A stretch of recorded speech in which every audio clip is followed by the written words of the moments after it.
Hi, and welcome back to Stuff About Tutorials.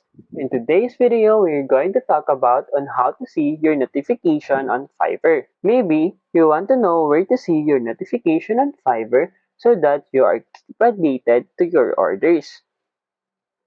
Check the video description and I will try to leave the written instructions. So without further ado, let's get into the video. First, you need to do is to open your Fiverr application. Once you open your Fiverr application, you will be directed into this page, and you can all see below the message icon, the list icon, and the profile icon. In this tutorial, you need to tap on this profile icon.